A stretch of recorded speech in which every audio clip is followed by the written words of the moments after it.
अत्यंत गरीब परिवार का एक बेरोजगार युवक नौकरी की तलाश में किसी दूसरे शहर जाने के लिए रेलगाड़ी से सफर कर रहा था। घर में कभी कभारी सब्जी बनती थी, इसलिए उसने रास्ते में खाने के लिए सिर्फ रोटियां ही रखी थी। आधा रास्ता गुजर जाने के बाद उसे भूख लगने लगी और वह टिफिन में से रोटियां निकालकर खाने लगा। उसके खाने का तरीका कुछ अजीब था।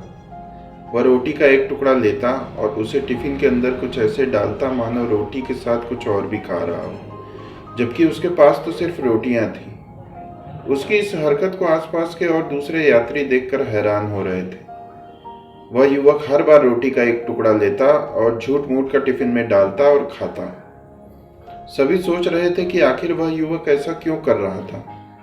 आखिरकार एक व्यक्ति से रहा नहीं गया, उसने पूछ ही लिया कि भैया तुम ऐसा क्यों कर रहे हो?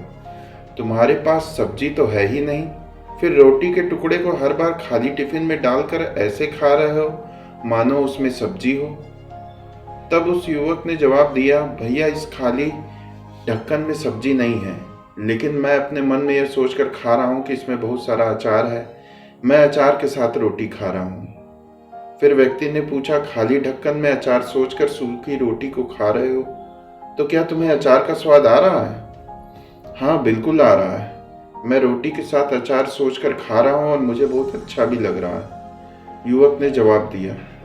उसके इस बात को आसपास के यात्रियों ने भी सुना और उन्हीं में से एक व्यक्ति बोला, जब सोचना ही था तो तुम अचार की जगह पर मटर पनीर सोचते, शाही गोभी सोचते, तुम्हें इनका स्वाद मिल जाता। तुम्हारे कहने के मुताबिक तुमने अचार सोचा तो अचार का स्वाद आया, तो और स्वादिष्ट चीजों के बारे में सोचते तो उनका स्वाद आता। सोचना ही था तो तुम भला छोटा क्यों सोचे? तुम्हें तो बड़ा सोचना चाहिए था। मित्रों, इस कहानी से हमें यह शिक्षा मिलती है कि जैसा सोचोगे वैसा पाओगे। छोटी सोच होगी तो छोटा मिलेगा, बड़ी सोच होगी तो बड़ा मिलेगा।